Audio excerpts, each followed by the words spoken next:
दोस्तों, आज हम आपके लिए मुल्ला नसरुद्दीन की मजेदार कहानी लेकर आए हैं, जहां वो चाय और पकौड़ों का उधार इस अंदाज में लेता है कि दुकान वाले भी हंस पड़ते हैं। कहानी कुछ इस तरह है। शाम का वक्त था।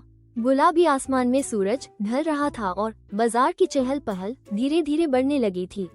गली के नुक्कड़ पर रहीम चाय वाला अपनी छोटी सी दुकान पर कतली चढ़ा चुका था।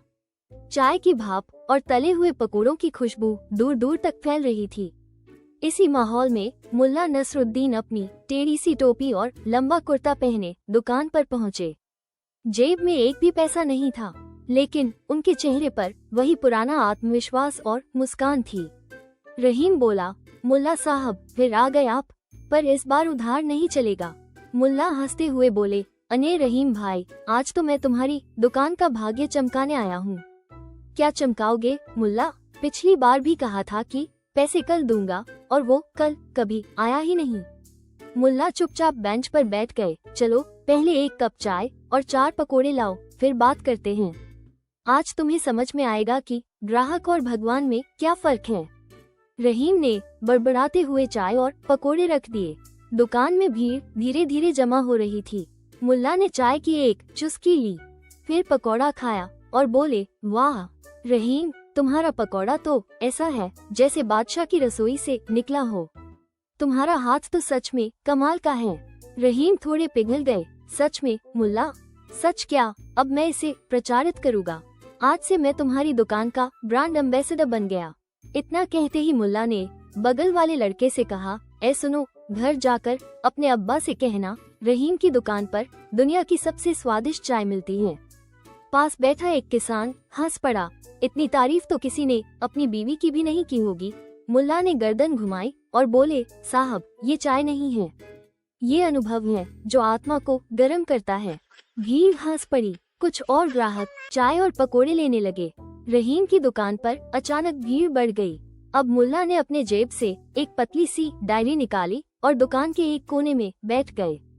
उन्होंने बड़े अंदाज में एक नोट लिखा, रहीम टी स्टॉल और नसरुद्दीन प्रमाणित। स्वाद ऐसा कि उधारी भी जायज लगे। उन्होंने उस नोट को दुकान के बाहर टांग दिया। रहीम घबराया, अरे ये क्या किया मुल्ला? ब्रांडिंग किया है भाई। मुल्ला ने कहा, अब तुम्हारे पास भीड़ ही भीड़ आएगी। मैं एक प्रभावशाली ग्राहक हूँ। मेरी उपस्थिति ही तुम्हारी बिक्री बढ़ा रही है, और अब तुम मुझसे पैसे मांगते हो। रहीम कुछ बोल नहीं पाया, मगर दुकान पर सच में भीड़ जमा होने लगी। थोड़ी देर में एक अमीर आदमी आया। कौन है ये नसरुद्दीन जिसकी इतनी तारीफ हो रही है? मुल्ला खड़े हो गए और बोले, मैं ही हूँ। आज तुम्हें चाय नहीं, दर्शन करवाऊंगा।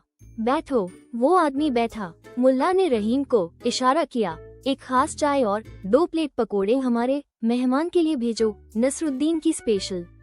रहीम अब तक सबकी वाहवाही देखकर मुस्कराते हुए सामान ले आया। अमीर आदमी इतना खुश हुआ कि जाते समय उसने रहीम को 20 रुपये टिप दे दिए। अब रहीम का चेहरा खिल उठा। उसने मुल्ला से कहा, मुल्ला साहब, कल भी आइएगा, उधार चलता है। जब तक आप बैठेंगे ग्राहक खुद आएंगे। लेकिन कहानी यहीं खत्म नहीं होती। अगले दिन मुल्ला फिर आए, फिर बिना पैसे के चाय पकोड़े। उनके बातों के फूल की दुकान फिर चमकने लगी। एक सप्ताह ऐसे ही बीत गया। आखिर रहीम ने एक दिन पूछ ही लिया, मुल्ला, अब तो दुकान जम गई है, पर आप उधारी कब चुकाएंगे? मुल्ला बोले, कौन सी उधारी? रहीम चौंका, अरे, जो 1 हफ्ते से खा पी रहे हो उसकी उधारी। मुल्ला मुस्कुराए, मियाँ, मैं तो तुम्हारे प्रचार में निवेश कर रहा हूँ। तुम जो रोज कमा रहे हो वो मेरी बातों का असर है। अब अगर चाहो तो मेरी मार्केटिंग सर्विस की फीस अलग से ले लो। रहीम अपना सिर पकड़कर बैठ गया। मोहल्ले में अब ये कहावत चल पड़ी थी, जहाँ मुल्ला बैठे वहाँ भीड़ लगे, चाहे जेब खाली हो, दिमाग पूरा भरा हो। और रहीम ने दुकान के बाहर नया बोर्ड लगवा दिया, जिसमें लिखा था, यहाँ चाय और पकोड़े भी मिलते हैं, और साथ में मुल्ला नसरुद्दीन का मजेदार भाषण मुफ्त।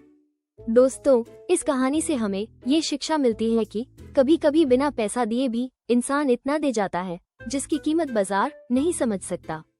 और कुछ लोग उधार लेकर नहीं, हंसी देकर उधारी चुका देते हैं। दोस्तों, यदि आपको मुल्ला नसरुद्दीन की ये कहानी अच्छी लगे तो चैनल को सब्सक्राइब और वीडियो को लाइक एवं शेयर जरूर करें।